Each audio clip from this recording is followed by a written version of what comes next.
spectator killed yesterday at the campaign rally in Pennsylvania. And meanwhile, Donald Trump has arrived now in Milwaukee as scheduled ahead of this week's Republican National Convention. We've got live team coverage of the assassination attempt, including new information about the shooter, the victims, the political reaction to it all. Let's begin with Jennifer McGraw. She's in the news center. Jen?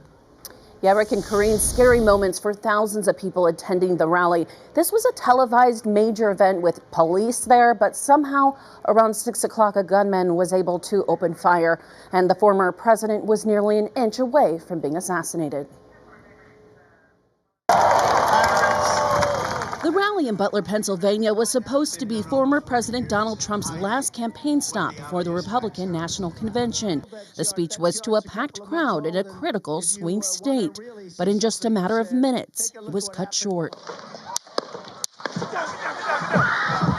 Then chaos erupting. I'm at the Trump rally and somebody just started shooting. What just happened? Oh my God. It was bullets. I mean, it wasn't firecrackers. I mean, they weren't super loud shots, but you could tell they were you know. You could hear it landing, the ammunition landing on metal. He's on top of the roof. Don't go over there. Multiple witnesses say they saw the suspected shooter climbing onto a building outside of the rally. We're standing there, you know, we're pointing at the guy crawling up the roof. And he had a gun, right? He had a rifle. A rifle. We could clearly see him with a rifle. The FBI identified the shooter as 20-year-old Thomas Matthew Crooks. Seconds after the shooting, Secret Service agents shot him dead. Trump was grazed by a bullet to his right ear and quickly guarded by a human shield of Secret Service agents and was whisked off the stage. While Trump could be heard saying, "Wait, wait," forcing his fist into the air, mouthing, "Fight, fight." Meanwhile, unknowing, a faithful follower had been shot and killed. Corey Comparator was a former fire chief, girl dad, and loving husband. The governor of Pennsylvania sharing messages from the man's wife. Corey died a hero.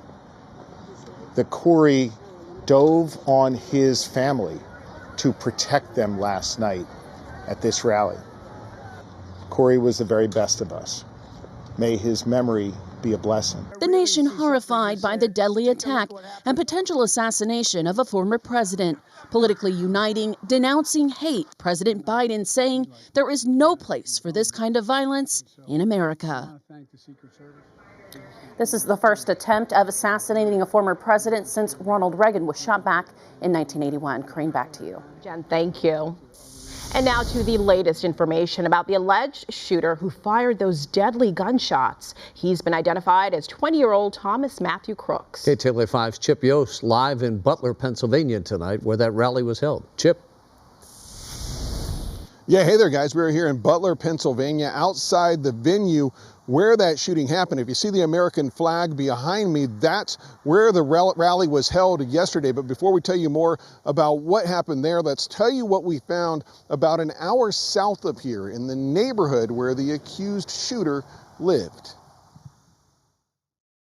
Sunday, police and FBI agents were at the Bethel Park, Pennsylvania home of Thomas Crooks, the 20-year-old ID'd as the shooter who killed one person and wounded others while trying to assassinate former President Trump at a rally. The FBI says bomb-making materials were found both at the home and in a car the suspect brought to the rally. Neighbors couldn't believe it. Just talking to my cousin, and I thought, was it Trump himself, or did he see Trump as a target of something else? What was going through his mind? Thomas Crooks. Crooks is a 2022 graduate of Bethel Park High School, and more than one person we spoke to described him this way. I knew him from school just because he was bullied. I mean, he was bullied, he was outcast. Really had no friends. He always had just that bland emotion on his face, just so serious.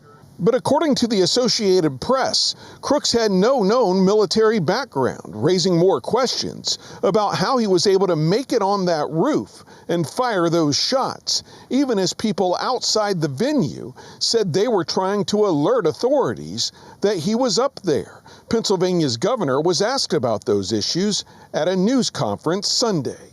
Governor, a lot of folks are starting to ask the tough question about whether that building that the shooter accessed should have been secured. Should it have been secured, and do the Pennsylvania State Police have any responsibility to have secured?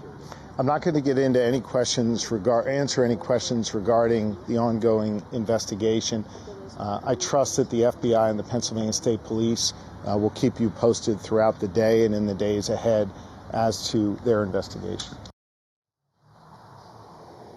Questions have also been raised about Crook's ideology. Many reports today said that he was a registered Republican here in Pennsylvania, but that he also gave a $15 donation a few years ago to a PAC that supports Democrats. Reporting live here in Pennsylvania, I'm Chip Yost, KTLA 5 News. Chip, thanks so much for that update.